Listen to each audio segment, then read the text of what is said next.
Pessoal, vamos falar hoje de BCA. Realmente é essencial?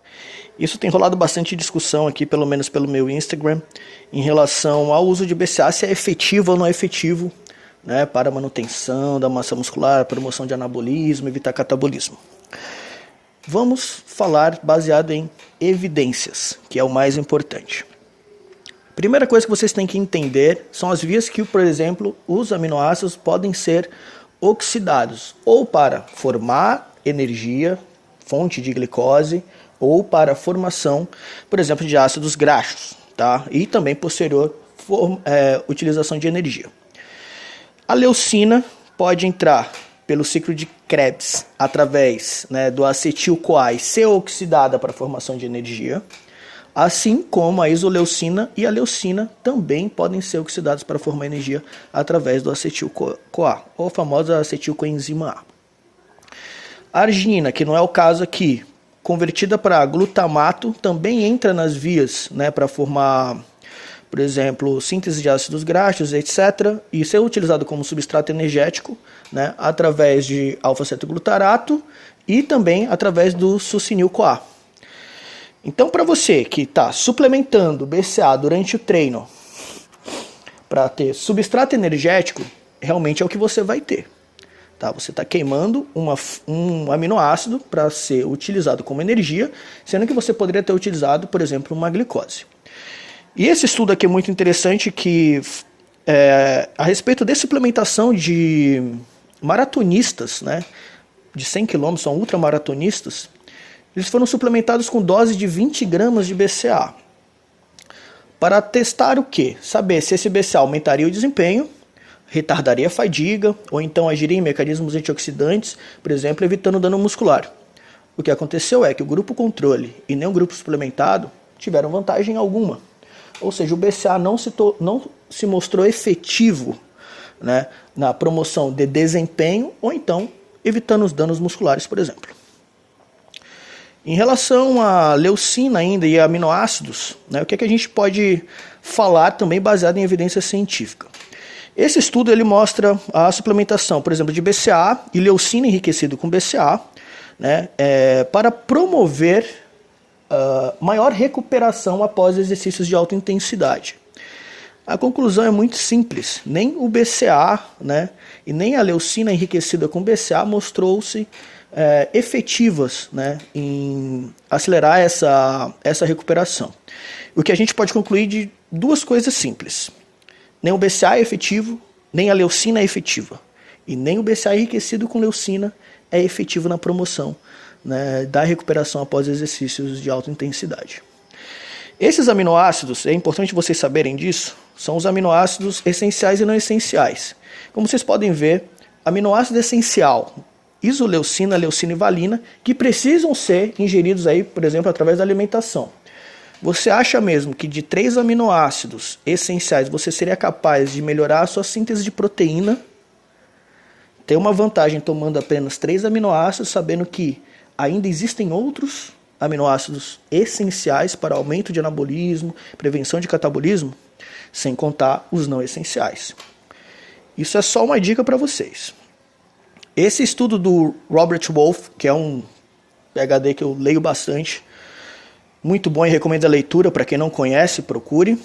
Esse artigo dele é em relação se os aminoácidos, né, poderiam aumentar a síntese de proteína. Né? Isso seria uma verdade ou então um mito.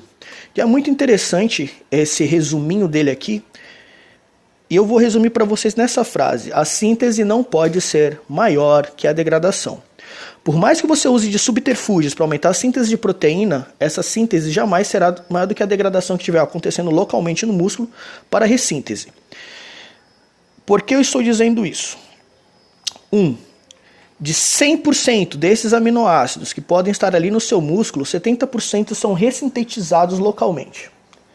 Se você melhorar isso em 20% usando alguma estratégia para aumentar a sinalização, você subindo aí esses 20%, mesmo assim a degradação ainda será maior.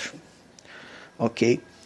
Então, nunca, e esses quadrinhos mostram isso para vocês, a síntese de proteína vai ser maior do que a degradação. localmente no músculo, todos os aminoácidos ali são quebrados, são ressintetizados e formados localmente para reparo do tecido. Perfeito? E a conclusão desse estudo é muito interessante, é que o BCA sozinho ele é incapaz de promover anabolismo muscular.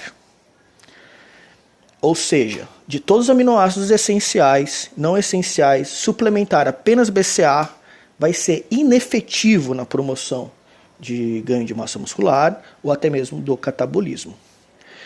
E o que a gente ainda tem de evidência científica é, por exemplo, relacionando a leucina à resistência insulínica.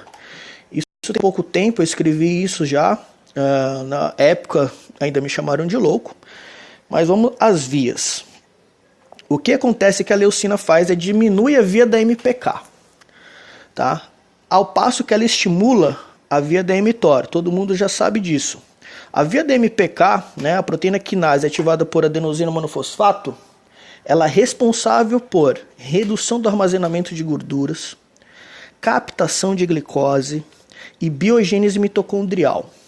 Sabe quem aumenta a via da MPK? A metformina. Por isso que metformina é utilizada aí por alguns médicos, né, para tratamento de obesidade. E o mecanismo que é proposto pela qual leucina pode causar resistência insulínica é a fosforilação da serina do substrato do receptor de insulina, que no caso IRS1 e IRS2. Tá? O que a gente ainda também vai encontrar de evidência científica é que a leucina não atenua, né, a perda de massa muscular.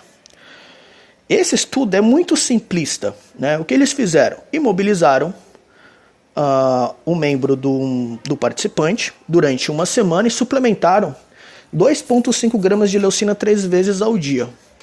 Se leucina fosse realmente anticatabólica, como vocês podem ver no quadro, na linha sublinhada, o participante não teria perdido massa muscular.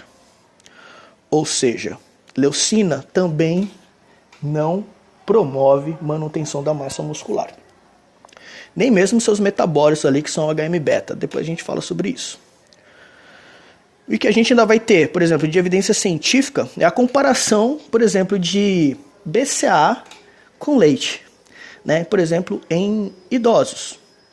Que a gente pode ver de um jeito muito simples. O BCA ele é inefetivo, por exemplo, para fazer a manutenção e prolongar essa síntese de proteína, se comparado ao leite. Ou seja, um copo de leite, além de ser mais barato do que comprar um BCA, promove por mais tempo síntese de proteína. Esse em relação ao leite, ainda vou gravar uma outra aula para vocês falando especificamente de leite para o pessoal que tira leite da dieta. E em relação à evidência científica ainda, a suplementação de leucina pode ser interessante se você tiver uma dieta, né, com baixa proteína. Por que eu estou falando isso? Por exemplo, como vocês podem ver aqui, a suplementação com 25 gramas de whey foi equivalente a tomar 6 gramas de whey mais 5 gramas de leucina. Ou seja, em uma dieta hipoproteica, com baixo teor de proteína, se você não consegue comer muita proteína, talvez seja interessante você suplementar a leucina para manter, né, esse estímulo de síntese proteica aí pelo faixa de 4, 5 horas, né, se você, logo após o exercício, se você não consegue ingerir corretamente essas quantidades de proteína na alimentação. Então o que a gente vai ter de resumo? BCA pode ser utilizado como substrato energético por falta de carboidratos? Pode, ainda mais se você estiver suplementando isso durante o treino, o que não é uma vantagem nenhuma fazer isso. Tá? Afinal de contas, carboidrato é muito mais barato, né, do que você comprar BCA. Suplementar BCA para energia é caro e inútil.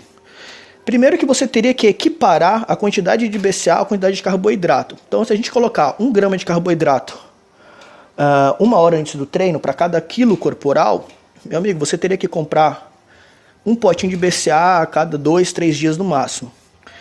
O uso de BCA, né, teria que ser comparado à quantidade de carboidratos na mesma gramatura. Então, não vai compensar você gastar seu dinheiro com isso. E estudos demonstram a resistência insulínica, principalmente ao pessoal que está combinando BCA com whey protein, por exemplo. Vantagens: indicação para idosos de ambos os sexos com baixa ingestão proteica. Isso aí está um jornal muito importante, né, no American Journal Clinical of Nutrition.